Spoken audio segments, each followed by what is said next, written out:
Podem sentar um pouquinho.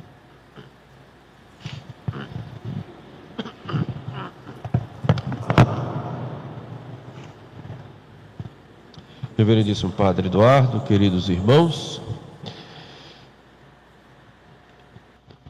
a liturgia de hoje nos apresenta, em primeiro lugar, uma chamada à adoração, como vimos no introito dessa missa.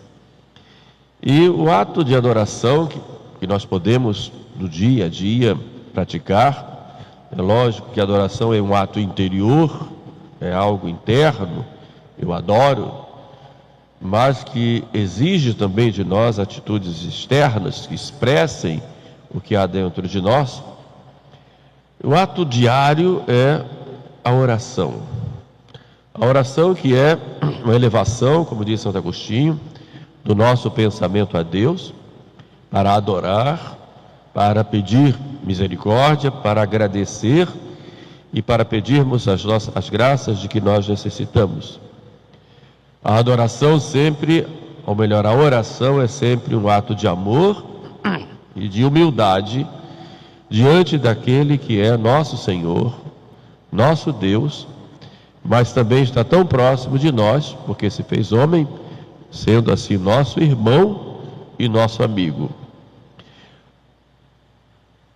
O Evangelho de hoje nos mostra duas pessoas que vão ao encontro de Jesus e fazem a oração.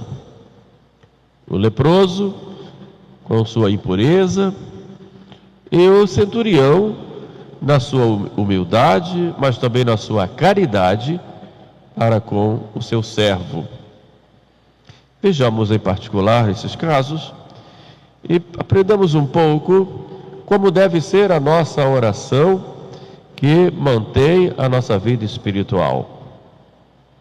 O leproso vai aos pés de Jesus e ele se prostra e diz: Senhor, se queres, podes limpar-me. A lepra era, no tempo de Israel, no Novo Testamento, era já, também no Antigo, considerada uma doença maldita. O Senhor me feriu, dizia o leproso, e era assim que era considerado. Foi ferido por Deus. A lepra, evidentemente, não tinha o sentido que tem hoje, como nós conhecemos, como a hanseníase, qualquer doença de pele, até uma pequena mancha era considerada lepra. E quem declarava que a pessoa era leprosa não era um médico, e sim o sacerdote. Detectava aquele mal na pele e a pessoa então era retirada do convívio social. Era considerada impura, excluída da vida religiosa e da vida social. Era uma espécie de maldição. Muitos consideravam como consequência do pecado. Por isso o leproso estava sempre fora da cidade, muitas vezes dos acampamentos, e se reuniam em grupos,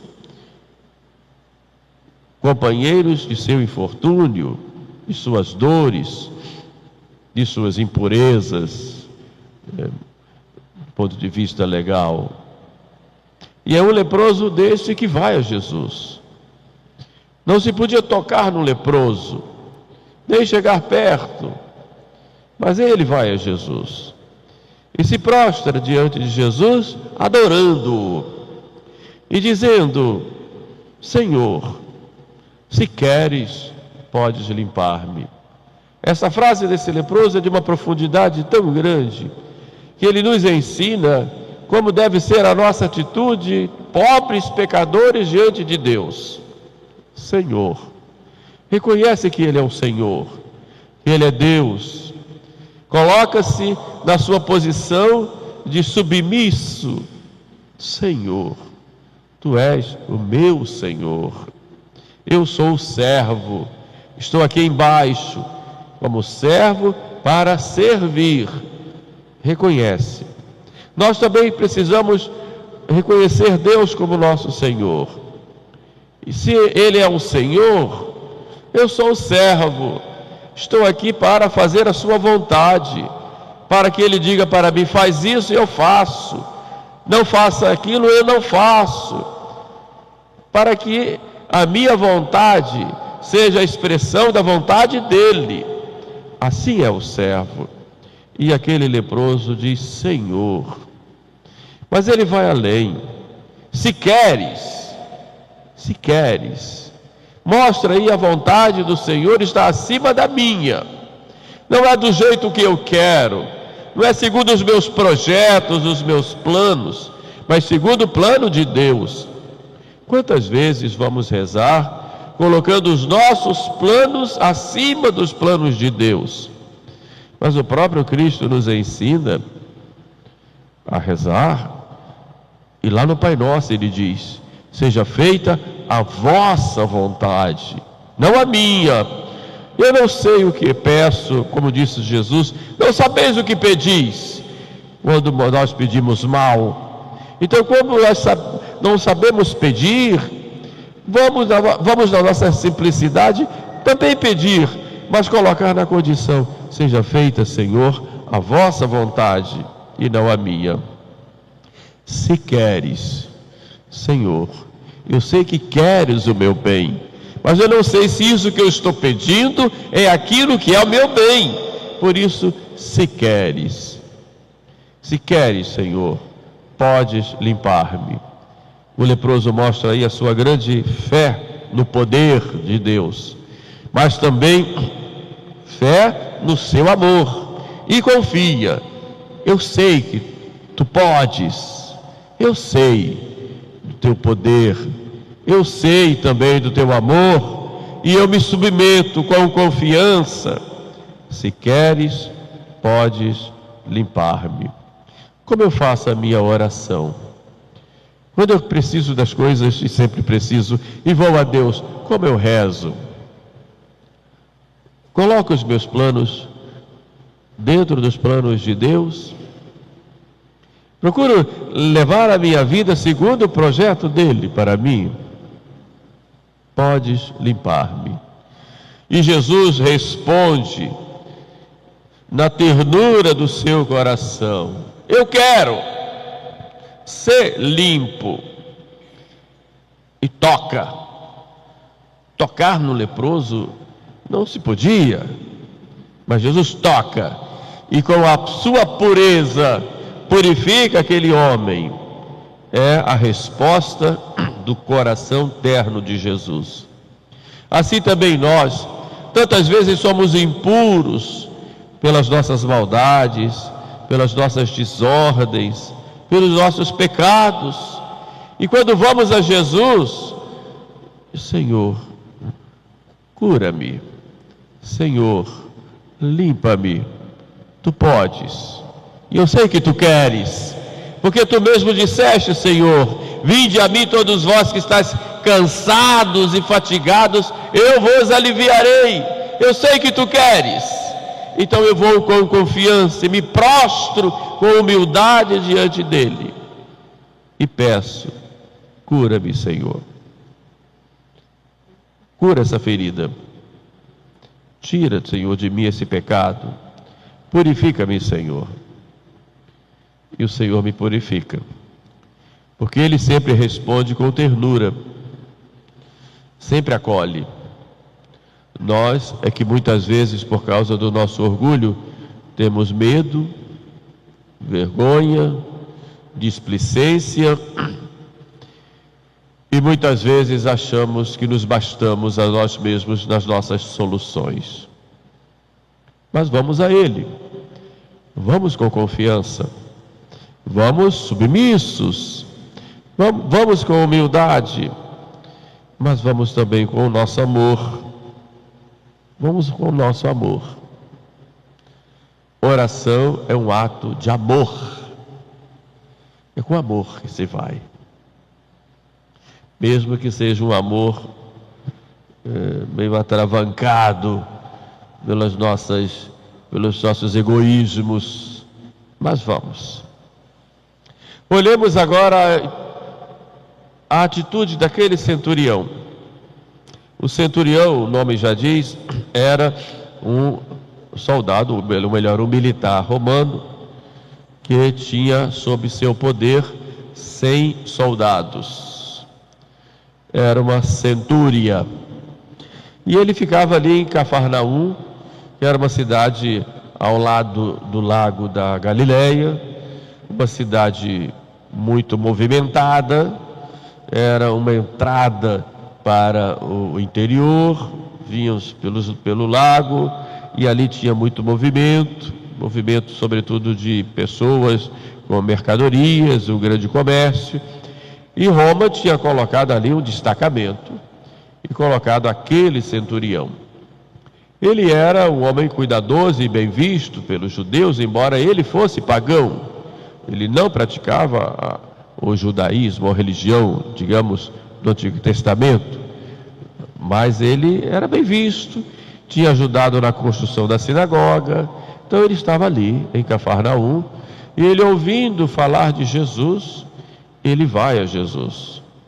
Era um homem poderoso, tinha muitos soldados às suas ordens, era um homem duro, porque tinha que mostrar ali para o povo a presença do poder romano, não só político, mas também militar. Mas era um homem bondoso e decidido. E ser bondoso, poderoso, decidido, não exclui ser humilde. E ele era humilde. E vai pedir, não para ele, mas pedir pelo seu servo. Senhor, diz ele, como disse o leproso, Senhor. Sendo um homem poderoso, vai a Jesus e o chama de Senhor. E quando você chama alguém de Senhor, como eu disse, você demonstra que você é servo, que está ali para servir.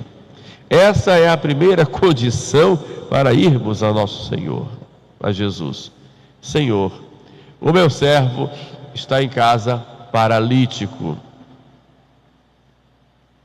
E Jesus diz, eu irei curá-lo. E ele, num ato de humildade, sabendo que Jesus, segundo os preceitos judaicos, não poderia entrar na sua casa, que ele era um pagão, e entrar na sua casa poderia tirar a pureza, do ponto de vista legal, ele disse, não, Senhor, eu não sou digno de que entreis em minha casa, mas dizei uma palavra, e o meu servo ficará curado.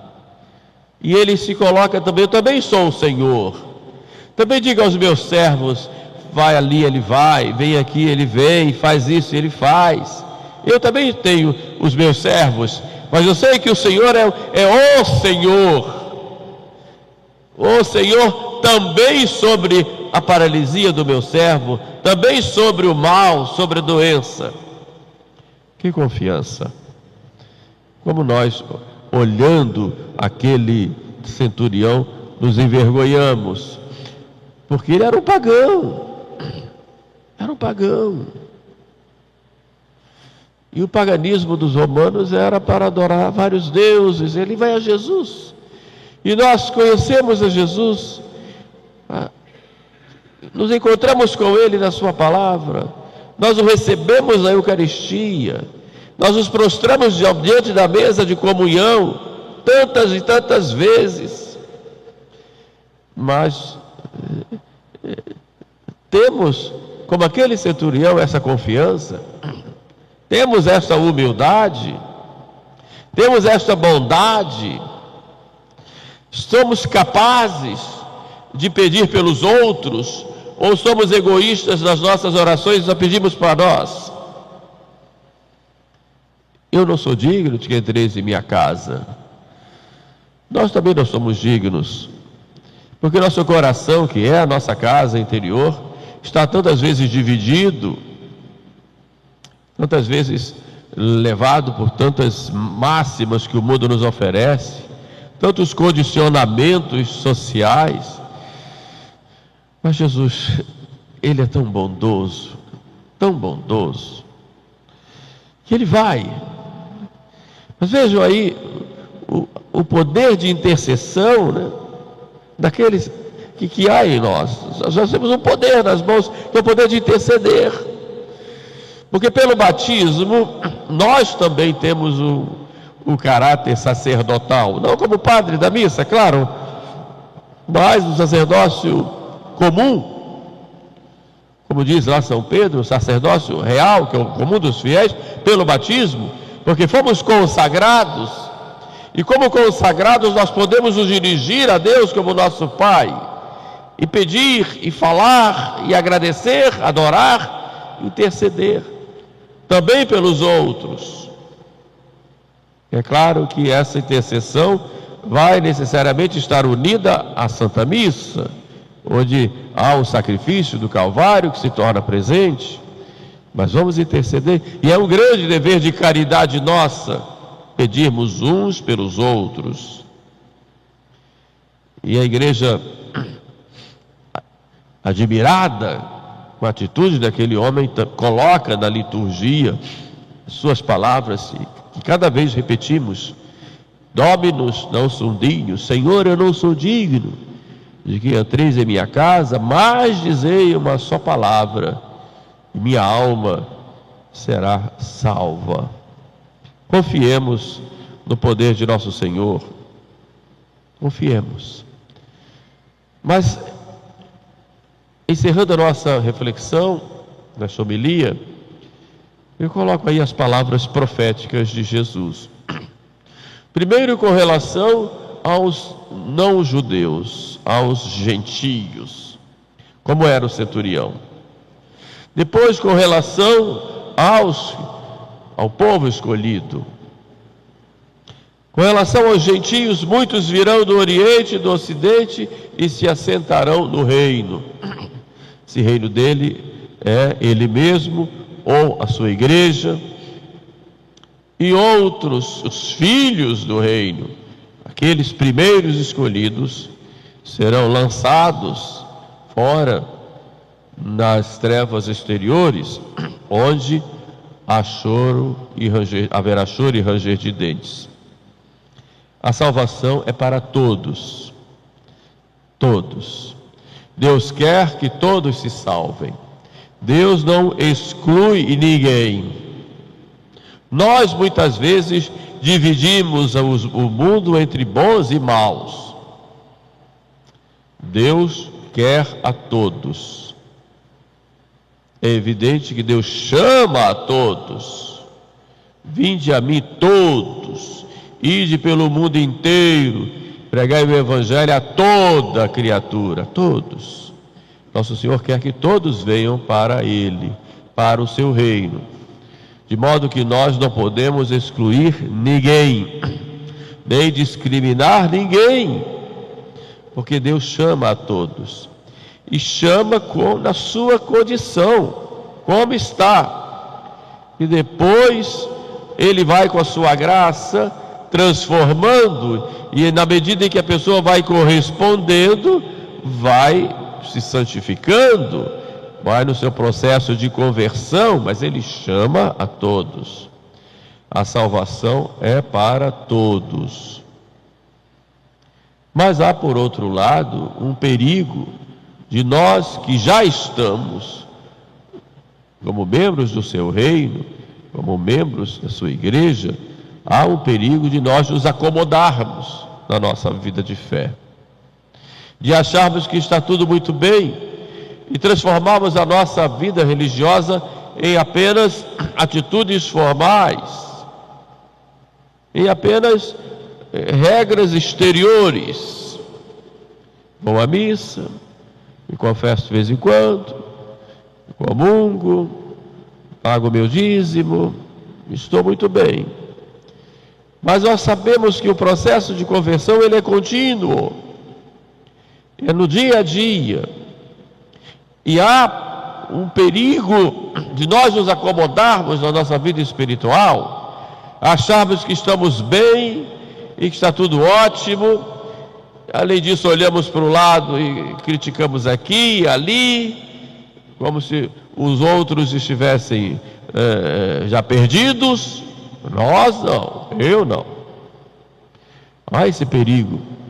E há o perigo do abuso da graça, porque Deus vai nos dando tantas e tantas graças para o nosso crescimento, para a nossa conversão, e nós corremos esse perigo. Então a resposta a isso é humildade. Quem está de pé, cuide que não caia. É humildade. Vigiai e orai. É humildade.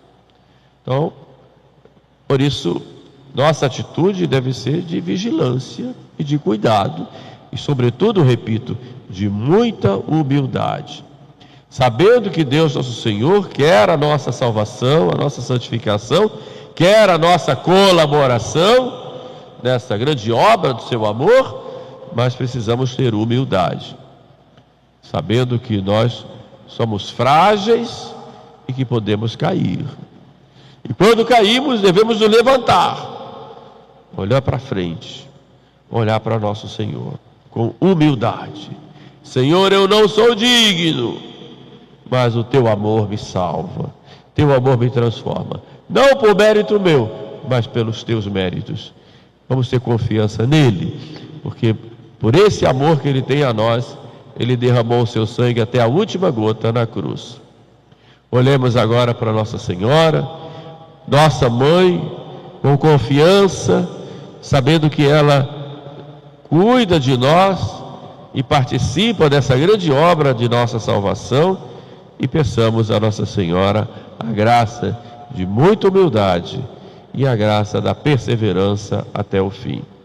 Louvado seja nosso Senhor Jesus Cristo.